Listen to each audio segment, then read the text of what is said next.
নমস্কার সবাইকে, Bengali sport ব্লগের নতুন একটি ভিডিওতে ওয়েলকাম। আইএসএল এর ডামাডোল চলছে এবং তার কিছু সলিউশন বেরিয়ে এসছে এবং অবশ্যই আমি হ্যাপি এবং আশা করছি আমরা প্রত্যেকেই হ্যাপি। যে নিউজ আমাদের সামনে উঠে আসছে যে আইএসএল হবে, সম্ভাব্য ডেটও উঠে আসছে যে 29 তারিখের মিটিংয়ে হয়তো আমরা জানতে পারবো যে আগামী ফেব্রুয়ারি মাস থেকে 2026 ফেব্রুয়ারি মাস থেকে আইএসএল হবে। এবং এই যে পদ্ধতি নিয়ে কথা হচ্ছে, অনেক জায়গায় আমি দেখছি অনেকে বলছে ক্লাব জোটের যে ক্লাব জোট ছিল 13টা ক্লাব একসাথে ছিল তাদের জয় হলো, কেউ বলছে ক্লাব জোট লিগ করবে, কেউ বলছে ফেডারেশন লিগ করবে, বিভিন্ন রকম আলোচনা হচ্ছে। আমি একটা কথা বলবো, আজকে যা যে জায়গাতে রয়েছে তিনজনের যে কমিটি করে দিয়েছে ফেডারেশনের তরফ থেকে, যারা এই ব্যাপারটা দেখছে, যেখানে আমাদের বেঙ্গল থেকে আমাদের আইএফএ প্রেসিডেন্ট রয়েছে মিস্টার অনির্বাণ দত্ত রয়েছেন। এবার ব্যাপারটা হচ্ছে না, আমার না খুব হাসি পাচ্ছে এই যে সিচুয়েশনটা দেখে। এবার অনেকেই অনেক রকম কথা বলছে, তবে আমার একটা কথা আমি অনেকদিন আগে বলেছিলাম যেটার সাথে আমি মিল পাচ্ছি আজকে, সেটা কি যে এফএসডিএল বা যারা কমার্শিয়াল পার্টনার ছিল এতদিন, তারাই তাদের দেখানো পথেই কিন্তু ফেডারেশন হাঁটতে চলেছে। কিভাবে? আজ থেকে 1.5 বছর আগে এফএসডিএল কিন্তু এই মডেলেই কিন্তু নতুন করে চুক্তি নবীকরণ করতে বলেছিল ফেডারেশনকে, যেখানে ক্লাবেদের কাছে মেজরিটি অফ শেয়ার থাকবে, ক্লাবরা স্টেক হোল্ডার হবে। শুধুমাত্র কেন ফেডারেশন স্টেক হোল্ডার হবে? ফেডারেশন তো নিজেরা শুধুমাত্র স্টেক হোল্ডার থাকতে চাইছিল, অন্য কাউকে ক্ষমতা দিতে চাইছিল না, যার জন্য এত ঝামেলা।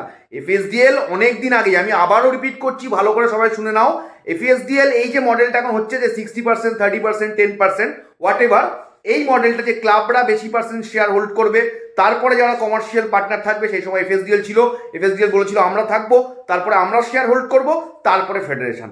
এতদিন ঘুরিয়ে টুরিয়ে সব কিছু করে ফেডারেশন আজকে এই জায়গায় এসে বুঝতে পেরেছে যে লিগটা যদি বা টুর্নামেন্টটাকে যদি করতে হয়, তাহলে এই ফরম্যাটের বাইরে গিয়ে করার কোনো আর কোনোভাবে সম্ভব নয়।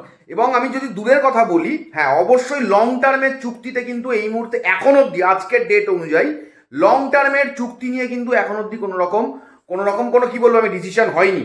এবং এই যে ওনারশিপের যে ব্যাপারটা, যে সুপ্রিম কোর্টের যে অর্ডার এসেছিল যে সর্বোচ্চ লিগটাকে ফেডারেশনের দ্বারাই চলবে অ্যান্ড অল দ্যাট, এই যে 30% আমি এফএসডিএল ধরে বলছি, কারণ আমি এখনো মনে করি এফএসডিএল ছাড়া অন্য কেউ নেই যে ভারতীয় ফুটবলে টাকা ইনভেস্ট করতে চাইবে। যদি অন্য কেউ করে that will be fine, great. K invest করছে তার থেকেও জরুরি ফুটবলটা হচ্ছে কি হচ্ছে না।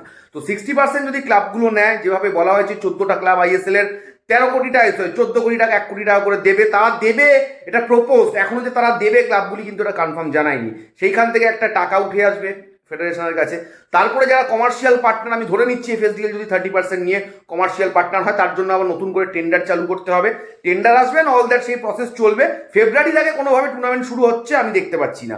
তো সেইখান থেকে ফেডারেশন কিছু টাকা পাবে এবং সেইখান থেকে তারাও কিন্তু সেই টাকাগুলোকে ইউজ করতে পারবে, চ্যানেলাইজ করতে পারবে।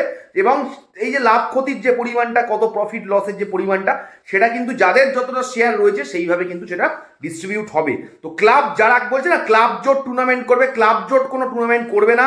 টুর্নামেন্টের অন্তত এই বছর আমি বলি, অন্তত যে শর্ট টার্মে যদি টুর্নামেন্টটা হয়, যেটা হওয়ার সম্ভাবনা প্রবল, এটা অবশ্যই সুখবর, সেটা কিন্তু ফেডারেশন নিজের হাতেই রাখতে চলেছে। অনেক ঘুরিয়ে বলে না, কানটা এইভাবে ধরাও যায়, কানটাকে ঘুরিয়ে ধরলো আর কি ফেডারেশন, এটা অনেকদিন আগেই করতে পারতো। যাই হোক, এটাই হচ্ছে এখন অব্দি নিউজ। আমরা সোমবারের দিকে তাকিয়ে থাকবো। সোমবার আশা করছি যে আমরা ডেট এবং কি ফরম্যাটে হবে, খুব সম্ভবত কিন্তু কলকাতা এবং গোয়া, এখন অবধি যতটুকু আমি শুনতে পাচ্ছি, ওই যেটা প্রপোজাল ছিল, প্রপোজাল নাম্বার 1, যেটা নিয়ে আমরা এর আগেও আমাদের চ্যানেলে আলোচনা করেছিলাম, যে 7টা করে টিম দুটো জায়গাতে থাকবে, থেকে তারা নিজেদের মধ্যে খেলে নেক্সট রাউন্ডে 4টে করে টিম উঠবে, প্রতিটা গ্রুপ থেকে 8টা টিমের মধ্যে আবার খেলা হবে।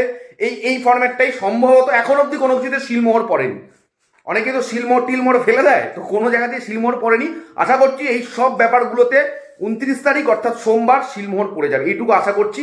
All is well. তোমাদের কি মনে হচ্ছে সিচুয়েশনটা নিয়ে? সবাই আমরা প্রচুর টেন্সড আছি, অবশ্যই টেন্স থাকাটাই আর কি কি বলবো, থাকার মতোই ব্যাপার, ঠিক আছে। যাই হোক, এটুকুই বলবো। Thank you so much. যারা দেখলে সবাই সাবস্ক্রাইব করো। টাটা।